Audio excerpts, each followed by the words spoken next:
Mount Everest की चोटी 29,032 feet ऊंची है और वहाँ ऑक्सीजन इतनी कम है कि अगर ऑक्सीजन सिलेंडर का इस्तेमाल ना किया जाए तो कुछ मिनटों में ही इंसान की मौत तय है।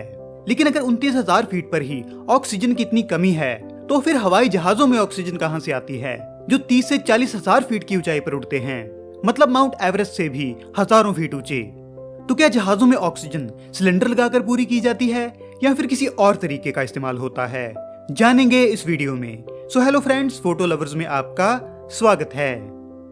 समुद्री तल पर वातावरण का प्रेशर 14.7 psi होता है और इसी प्रेशर की वजह से ही हमें सांस लेने लायक ऑक्सीजन मिल पाती है, क्योंकि वातावरण के प्रेशर की वजह से ही गैसों के मॉलिक्यूल पास पास रहते हैं और हवा की घनता बनी रहती है। लेकिन जैसे जैसे हम ऊंचाई पर जाते हैं वैसे वैसे वातावरण का प्रेशर कम होता जाता है और हवा की घनता भी कम होने लगती है, या फिर यूं कहें कि हवा पतली होने लगती है, जिस कारण गैसों के मॉलिक्यूल दूर दूर बिखर जाते हैं। इसीलिए एक बार सांस लेने में हमें नामात्र ऑक्सीजन मिलती है जो हमारे लिए जानलेवा साबित होती है। तो मतलब जहाज में ऑक्सीजन का लेवल बनाए रखने के लिए सिर्फ कैबिन में सही प्रेशर रखने की जरूरत है और यही काम जहाज का इंजन करता है।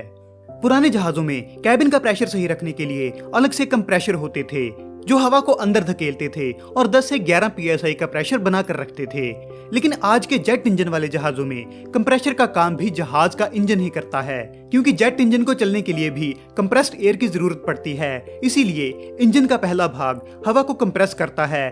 इंजन द्वारा कंप्रेस की गई इसी हवा का कुछ हिस्सा फिल्टर करके कैबिन में भेजा जाता है, जिससे कैबिन के अंदर का प्रेशर इंसानों के अनुकूल बना रहता है। धरती पर वातावरण का प्रेशर 14.7 psi होता है और 30 से 35,000 फीट पर वातावरण का प्रेशर सिर्फ 3.5 से 4 psi रह जाता है। इसीलिए हवा को कैबिन के अंदर कंप्रेस करके 10 से 11 psi का प्रेशर मेंटेन किया जाता है। कैबिन का प्रेशर इससे ज्यादा नहीं बढ़ाया जाता, क्योंकि जैसे हद से ज्यादा हवा भरने से गुब्बारा फट जाता है, वैसे ही कैबिन का ज्यादा प्रेशर विंडोज या किसी दूसरे हिस्से के टूटने का कारण बन सकता है। कैबिन प्रेशर को मैन्युअली भी एडजस्ट किया जा सकता है, लेकिन ज्यादातर जहाज इसे ऑटोमेटिकली मैनेज करता है। और अगर किसी इमरजेंसी में कैबिन का प्रेशर कम हो जाए तो अपने आप हर एक सीट के ऊपर लगे ऑक्सीजन मास्क निकलकर सामने आ जाते हैं, ताकि यात्रियों को ऑक्सीजन मुहैया करवाई जा सके। ये ऑक्सीजन मास्क 10 से 12 मिनट तक ऑक्सीजन मुहैया करवा सकते हैं, जिससे पायलट को समय मिल जाता है कि वो जहाज को 30-35,000 फीट की ऊंचाई से 7 से 8,000 फीट की ऊंचाई तक ला सके, क्योंकि इस ऊंचाई पर इंसानों के सांस लेने लायक ऑक्सीजन होती है। तो अब आप समझ सकते हैं कि इतनी ऊंचाई पर उड़ते जहाजों में भी यात्री आराम से सांस कैसे ले लेते हैं, और उड़ता हुआ जहाज कितनी चीजों को मैनेज कर रहा होता है जिसका ज्यादातर यात्रियों को पता भी नहीं होता।